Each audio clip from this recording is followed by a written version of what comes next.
እስቲ አንድ ጥያቄን ልጠይቃችሁ። ሁላችሁም መልሳችሁን በኮመንት ላይ አስፍሩልኝ። ምግብን ተመግባችሁ እንደጨረሳችሁ ወዲያውኑ ተኝታችሁ፣ ሲጃራን አጭሳችሁ ወይም ደግሞ ጣፋጭ ነገሮችን በልታችሁ ታውቃላችሁ? መልሳችሁን በኮመንት ላይ አስፍሩልኝ። እነዚህ የዕለት ተዕለት ልማዶች ጎጂ ላይመስሉ ይችላሉ።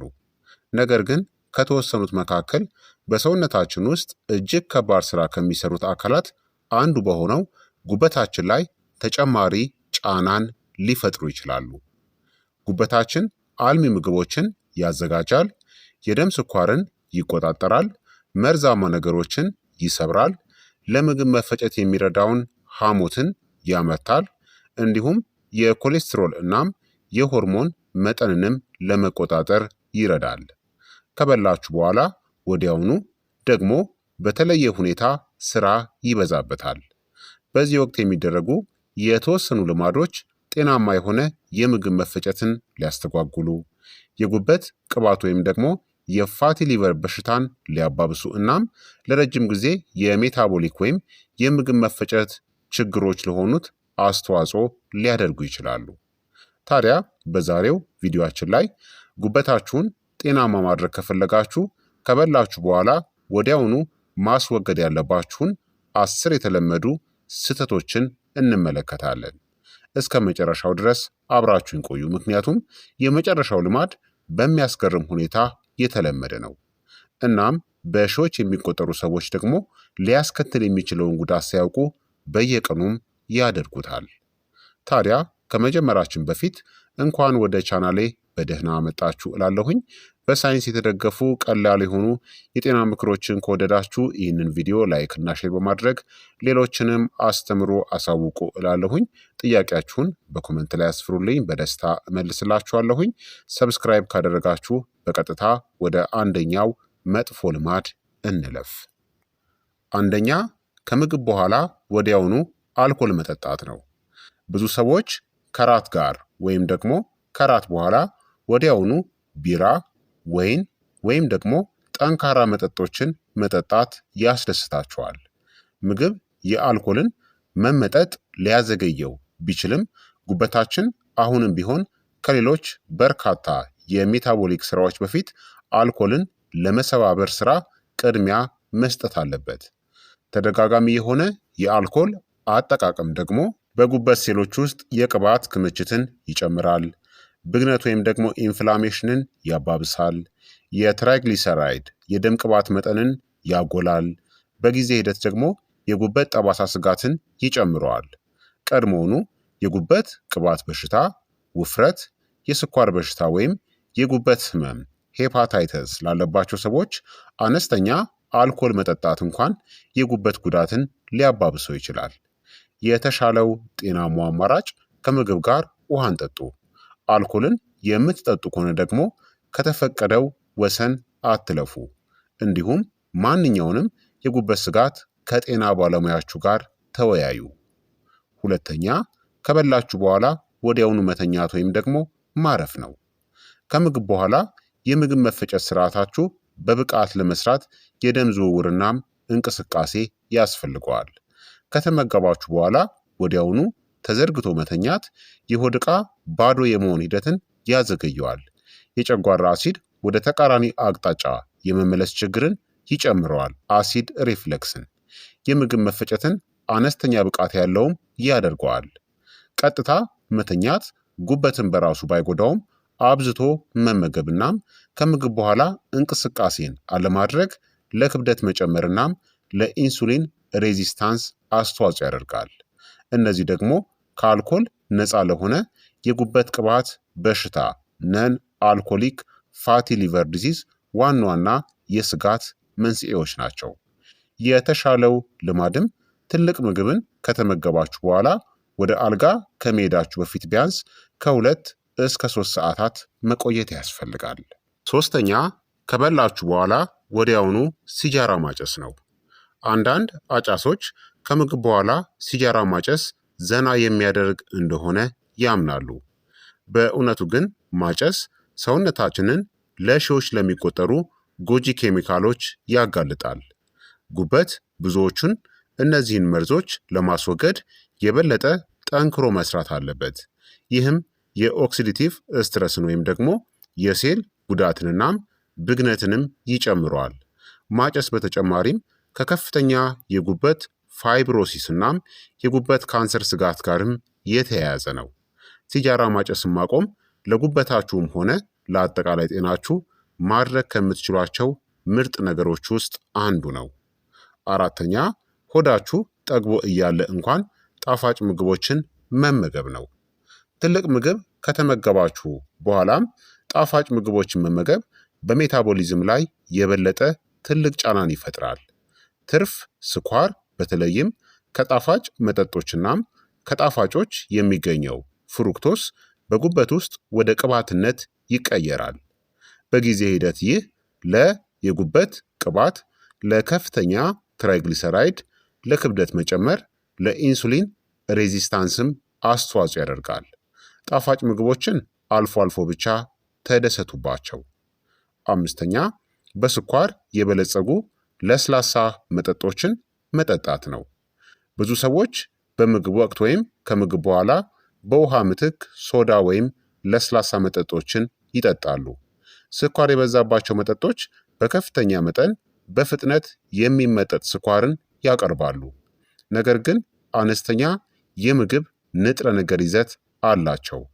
እነዚህን አብዝቶ መጠጣት ከነዚህ ጋር በጥብቅ የተያያዘ ነው። ከአልኮል ነፃ የሆነ የጉበት ቅባት በሽታ፣ ከውፍረትና ከአይነት 2 የስኳር በሽታ ጋር። ስለዚህ የተሻለው አማራጭ ውሃ፣ የስኳር ይዘት የሌለው ጋዝ ያለው ውሃ ስፓርክሊንግ ወተር ማለት ነው፣ ወይም ደግሞ ስኳር የሌለው ሻይ ጤናማ ምርጫዎች ናቸው። ስድስተኛ ዘወትር ከአቅም በላይ ምግብን ማብዛት ነው። ከመጠን በላይ መመገብ ጉበታችን ትርፍ ኃይልን ያከማቻል። የካሎሪ አወሳሰድ በቋሚነት ከሰውነታችሁ ፍላጎት በላይ ሲሆን፣ በተለይም ከተጣሩ ካርቦሃይድሬትሶችናም ጤናማ ካልሆኑ ቅባቶች ሲሆን፣ ቅባት በጉበት ሴሎች ውስጥ መሰብሰብ ይጀምራል። ይህ ደግሞ ከሜታቦሊክ ችግሮች ጋር የተያያዘ የጉበት ቅባት በሽታን ወይም ፋቲ ሊቨርን፣ ቀደም ሲል ከአልኮል ነፃ የሆነ የጉበት ቅባት በሽታ ይባል የነበረውን ሊያስከትል ይችላል። ስለዚህ በዝግታ መመገብ፣ የመጥገብ ስሜትን ማዳመጥናም የተመጣጠኑ ምግቦችን መምረጥ ይህንን ስጋት ይቀንሰዋል። ሰባተኛ ከበላችሁ በኋላ ሙሉ በሙሉ ያለ እንቅስቃሴ መቀመጥ ነው። ከምግብ በኋላ ጠንካራ አካላዊ እንቅስቃሴ አያስፈልጋችሁም። ነገር ግን ሳትንቀሳቀሱ ለሰዓታት መቀመጥ የደም ስኳር ቁጥጥርን ሊቀንሰው ይችላል። ከበላችሁ በኋላ ከ10 እስከ 20 ደቂቃዎች ቀስ ብሎ መራመድ የደም ስኳር ቁጥጥርን ያሻሽላል፣ ጤናማ ሜታቦሊዝምን ይደግፋል፣ ክብደትንም ለመቆጣጠር ይረዳል፣ የረጅም ጊዜ የጉበት ቅባት ክምችትን ይቀንሳል። ቀላል እንቅስቃሴ ማድረግ እንኳን ትልቅ የሆነ ለውጥን ያመጣላችኋል። ስምንተኛ አስፈላጊ ያልሆኑ የህመም ማስታገሻዎችን ወይም ደግሞ ተጨማሪዎችን ሰፕሊመንቶችን መውሰድ ነው። አንዳንድ ሰዎች ያለ ሕክምና ምክር ከምግብ በኋላ ወዲያውኑ መድኃኒቶችን ወይም ደግሞ የእጽዋት ተጨማሪዎችን በመደበኛነት ይወስዳሉ።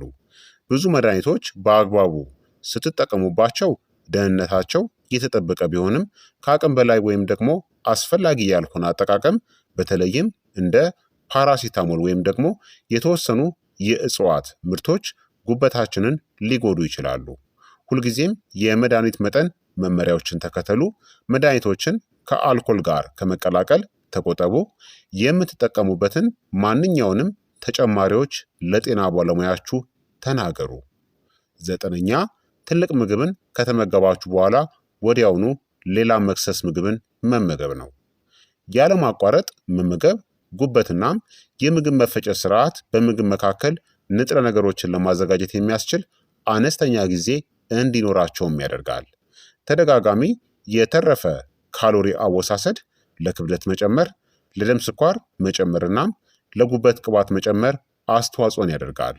ስለዚህ ቆየት ብላችሁ በትክክል ከተራባችሁ እንደ ፍራፍሬ፣ እርጎ ወይም ደግሞ አነስተኛ ጨው የሌላቸው ለውዞችን ያሉ በንጥረ ነገሮች የበለጸጉ መክሰሶችን ምረጡ። 10ኛ በየቀኑ የምግብ መጠንን ወይም ደግሞ ፖርሽኑን ቸል ማለት ነው። ለጉበት ጤና ትልቁ ስጋት አንድ ጊዜ ጤናማ ያልሆነ ምግብ መመገብ አይደለም፣ በየቀኑ የሚደጋገሙ ጤናማ ያልሆኑ ልማዶች እንጂ። ከፍተኛ የሆነ የምግብ መጠን፣ የተቀነባበሩ ምግቦች፣ ጣፋጭ መጠጦችናም የአካላዊ እንቅስቃሴ ማነስ ለጉበት ቅባት በሽታ መከሰት ተስማሚ ሁኔታን ይፈጥራሉ።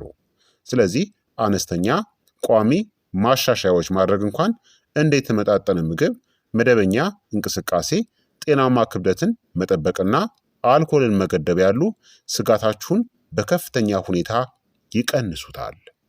ታዲያ ከነዚህ ልማዶች በተለየ ከምግብ በኋላ ማድረግ የሚገባችሁ ለጉበታችሁ ተስማሚ ልማዶች አሉ። በጎጂ ልማዶች ምትክ እነዚህን ሞክሩ። ከምግብ በኋላ 1 ብርጭቆ ውሃን ጠጡ። ከ10 እስከ 20 ደቂቃ የእግር መንገድ ጉዞን አድርጉ። በዝግታ ብሉ እናም በቂ እርካታ ሲሰማችሁ አቁሙ። በየምግባችሁ ውስጥ አትክልቶችንናም ፋይበርን አካቱ። ከተጣሩ ካርቦሃይድሬትሶች ይልቅ ሙሉ እህሎችን ምረጡ። ጣፋጭ መጠጦችንናም ጣፋጭ ምግቦችን ቀንሱ። ጤናማ የሆነ የሰውነት ክብደትን ጠብቁ። በሳምንቱ ውስጥ መደበኛ የሆነ አካላዊ እንቅስቃሴን አድርጉ። ጉበታችን ሰውነታችንን ጤናማ ለማድረግ ሙሉ 24 ሰዓት ያለ እረፍት ይሰራል። ነገር ግን በእናንተ የዕለት ተዕለት ልማዶች ላይ የተመሰረተ ነው። በአጠቃላይ ከምግብ በኋላ የሚደረጉ ጎጂ ድርጊቶችን ማስወገድ እንደ ከፍተኛ አልኮል፣ ማጨስ፣ ከአቅም በላይ መመገብ፣ ጣፋጭ መጠጦችናም ረጅም ጊዜ ያለ እንቅስቃሴ መቀመጥ ያሉ ጉበታችሁን ለማስጠበቅና አጠቃላይ የሜታቦሊክ ጤናችሁን ለመደገፍ ይረዳል ማለት ነው። አስታውሱ፣ የጉበት ጉዳት አብዛኛውን ጊዜ በብዙ ዓመታት ሂደት ውስጥ ቀስ በቀስ የሚከሰት ነው። ከእያንዳንዱ ምግብ በኋላ የምታደርጓቸው ምርጫዎች አነስተኛ ሊመስሉ ይችላሉ፣ ነገር ግን በጊዜ ሂደት በጤናችሁ ላይ ትርጉም ያለው ተጽዕኖን ይፈጥራሉ ማለት ነው። የዛሬው የጤና ትምህርቴ ይህንን ይመስል ነበረ።